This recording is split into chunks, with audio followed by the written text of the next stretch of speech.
Donald Trump aplicou sanções contra o Tribunal Penal Internacional. Donald Trump assinou uma ordem executiva impondo sanções econômicas e a suspensão de vistos de viagem para os Estados Unidos contra funcionários da corte que investigam americanos e seus aliados israelenses.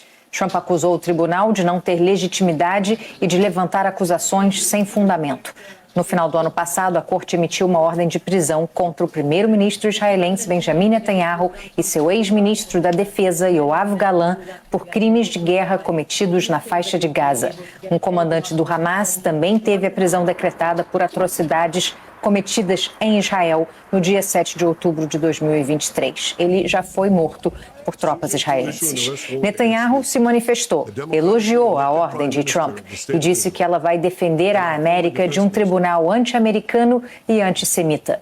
O tribunal, por sua vez, disse que a ordem de Trump prejudica seu trabalho. Pediu que os 125 países membros permaneçam unidos na luta por justiça e direitos humanos. E ainda prometeu apoiar seus funcionários, que levam esperança a milhões de pessoas inocentes mundo afora. O TPI foi criado em 2002 e tem a tarefa de processar indivíduos por genocídio, crimes contra a humanidade e crimes de guerra. Um mandado foi emitido contra Vladimir Putin, por exemplo. Rússia, Estados Unidos e Israel não são signatários. Um novo problema sobre a mesa do ministro da Justiça. Segundo o jornal Folha de São Paulo, Alexandre de Moraes, que é chefe da Polícia Federal, aparece em documentos apreendidos há um mês e meio pelos investigadores da PF nos escritórios da empresa JHSF, uma das 24 suspeitas de lavagem de dinheiro num grande esquema de fraudes em financiamento. O contrato do Ministério do Desenvolvimento Social era no valor de R$5.600.000 e as ONGs contratadas, comandadas por assessores ligados a gabinetes de parlamentares petistas, os irmãos Nilton Enio e Arcelino Tato. As refeições foram pagas, mas não foram entregues, segundo reportagem do jornal O Globo. O Ministério informou que acionou a Rede Federal de Fiscalização de Programas vinculados ao Cadastro Único, que tem a participação da Polícia Federal, para garantir a aplicação correta. Because you can't really defend this kind of stuff. 45 million for diversity and inclusion scholarships in Burma. 3 million for girl-centered climate action in Brazil. 125 million to racialize public health. 288,000 for diverse. Com a geladeira do Alvorada abarrotada de todas as iguarias que o déficit público pode pagar, Lula viveu nesta quinta-feira o seu momento Maria Antonieta. Reeditou, por assim dizer, a frase atribuída à rainha, recomendando aos franceses que não tinham pão que comessem brioches. Lula declarou que o brasileiro precisa ser educado para deixar de comprar alimentos caros no supermercado, optando por produtos mais baratos. Uma das coisas mais importantes para que a gente possa controlar o preço é o próprio povo, disse Lula em entrevista. Se você vai no supermercado e você desconfia que tal produto está caro, você não compra, disse ele. Se todo mundo tiver a consciência e não comprar aquilo que acha que está caro, quem está vendendo vai ter que baixar para vender, porque senão vai estragar. Na prática, Lula transformou o consumidor de vítima em culpado pela carestia.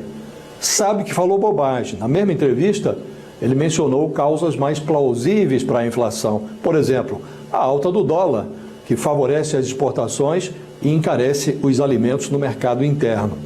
A historiografia moderna já demonstrou que Maria Antonieta jamais pronunciou a frase que lhe foi atribuída. No caso de Lula, a declaração com cheiro de brioches foi filmada, caiu nas redes. A oposição apressou-se em fustigá-lo. Falta senso de ridículo ao bolsonarismo, pois a inflação dos alimentos foi ainda maior no governo do capitão. A fila do osso é parte da iconografia da presidência de Bolsonaro. Submetido aos rigores da inflação, o brasileiro não tem tempo para perder com embates entre sujos e mal lavados. Nos casos mais crônicos, o cidadão só tem tempo para certas horas. A hora do café, a hora do almoço, a hora do jantar. Quem convive com a sobra do mês no fim do salário, sonha com... Faz uma reportagem sobre um assunto que, ao meu ver, só pode terminar com uma entre duas conclusões. Ou estamos falando de ladrões, ou estamos falando de injustiçados. Os jornalistas Patrick Camporese e Guilherme Queiroz assinam uma reportagem que é um absurdo, não a reportagem, não a reportagem, mas o que ela diz é um escândalo.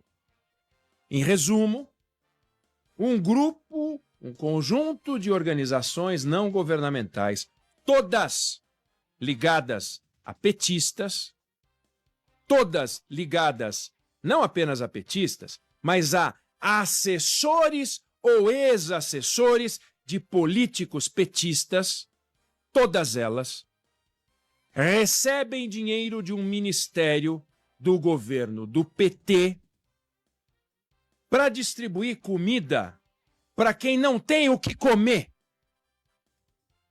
Não entregam a comida para quem não tem o que comer.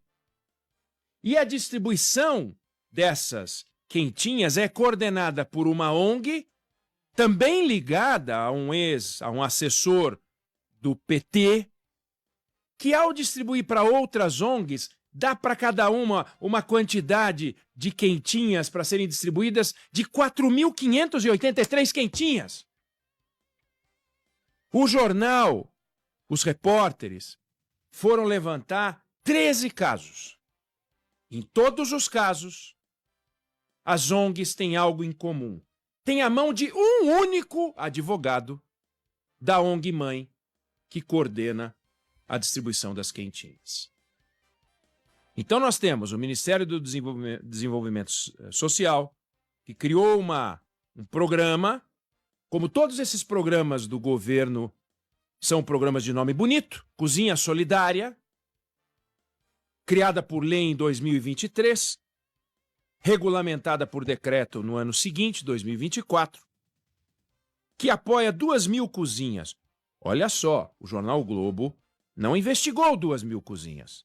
O Jornal Globo precisaria de uma estrutura gigante de investigação para investigar 2.000 cozinhas. O Ministério do Desenvolvimento Social deveria fiscalizar, deveria ter uma estrutura para saber se temos ladrões controlando. E lá, pelas tantas, surge então, nesse processo desse programa Cozinha Solidária, uma investigação sobre o que acontece em São Paulo. E em São Paulo tem algo que espanta.